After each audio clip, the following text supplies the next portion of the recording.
What up guys, Clouded Journey here, and I need to shave, but that's okay. I'm gonna do the video anyways.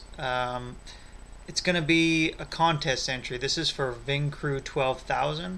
If you guys haven't checked him out yet, definitely check him out. I'm gonna put a link below in the description. But he's awesome. He's just such a really positive, great guy, really passionate about comics. Uh, Big part of the community in that he does trades and things like that with other guys in the community.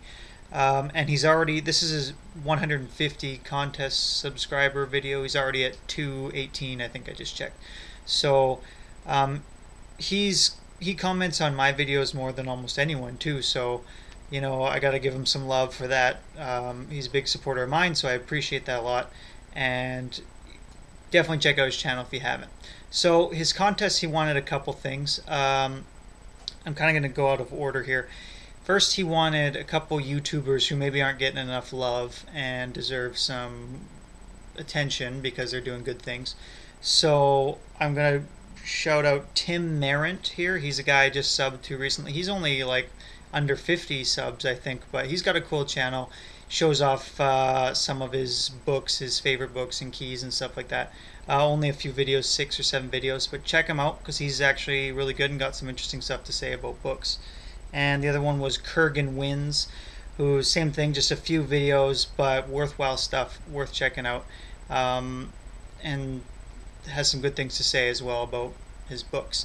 Now, part 2 was he wanted to know about our moniker. So mine is Clouded Journey. I've had that for about 10 years now. I use it a lot for a lot of things I do online. I got it. Okay, my first email in high school was MacDaddy140, which I still use for a lot of things. Um, for junk email and stuff like that, and Facebook, anything where like they're going to be sending me tons of emails, I always use that. But as I graduated from high school, I was going to go traveling, and I wanted something a little more grown up to use. I was on a program where we were gonna be going on a trip across Canada, and we were also going to be going to Guatemala.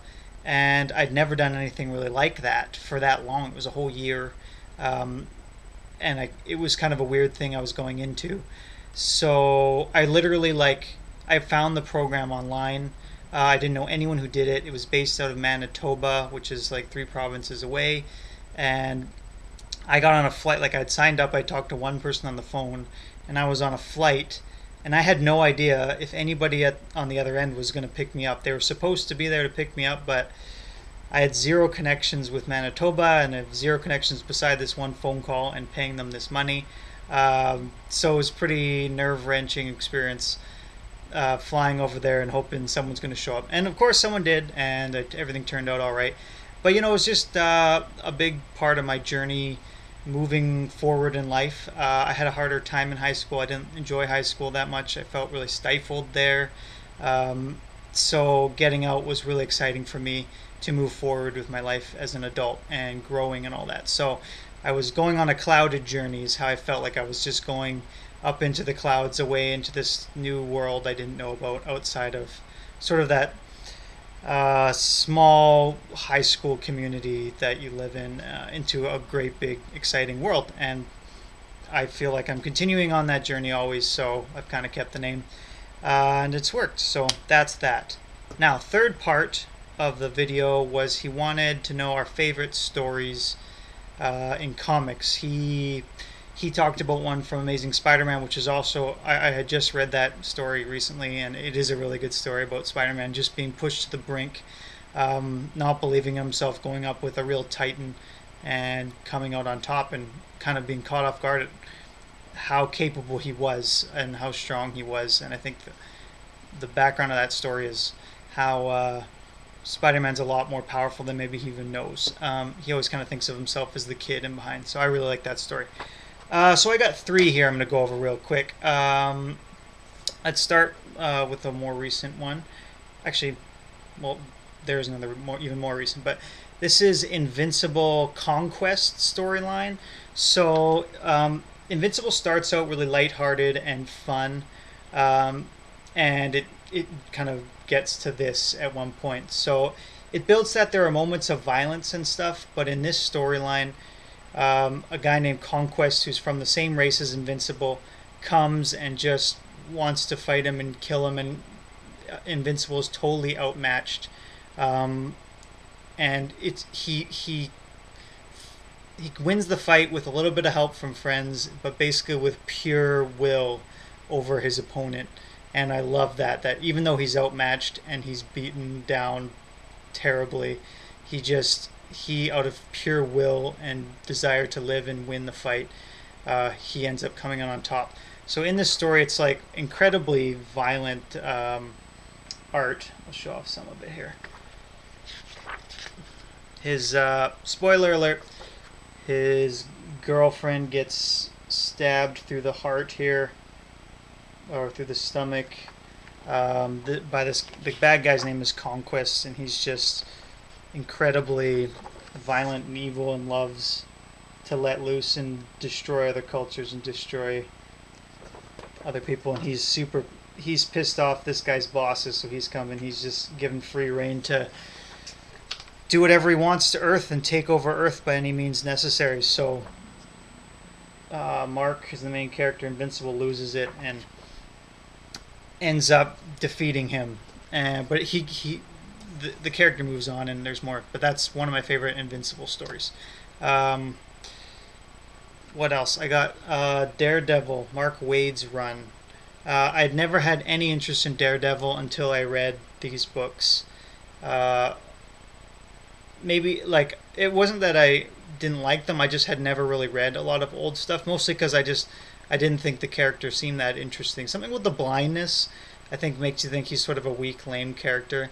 But he's so interesting and so cool, and what Mark Waid does with him and how he explores this character and explores how he works and how his powers work and who he is and dealing with hard times and having fun. I love that he is the man.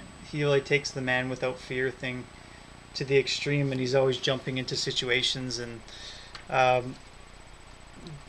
doing things without thinking necessarily, because he doesn't have fear.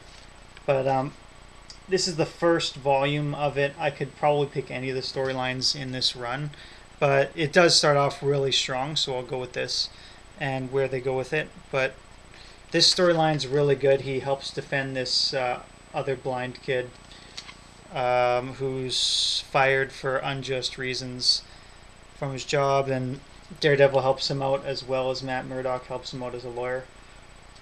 But yeah, I like the street level books. Like, I've always been a big Spider-Man fan. I think part of that is because he's sort of more down to earth street level, and Daredevil's falls under a similar thing.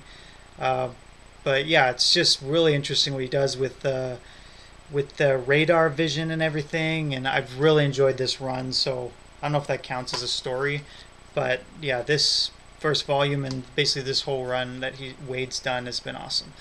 And lastly, does this count as well? This is The Watchmen. It's a graphic novel, so it's a standalone story. I'm not sure if you're going to count this or not, but that's okay. Like, I love this book. It was the first book that showed me that comics can be really smart and make you think and challenge your ways of thinking, and it can take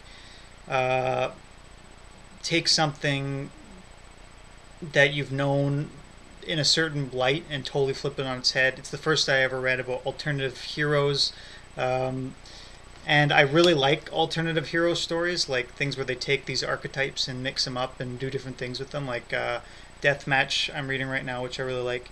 And yeah, this is like, just, I love this book. I love how they have the extra little book inserts and stuff in the middle.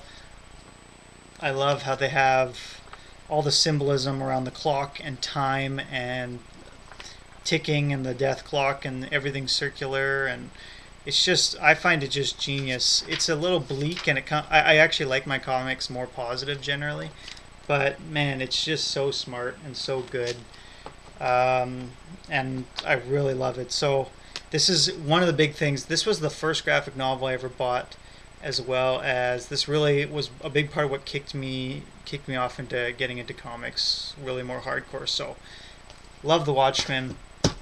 That's my entry. Thanks a lot, Vincru, for the video. Thanks for doing the contest, and take care, buddy. Good luck.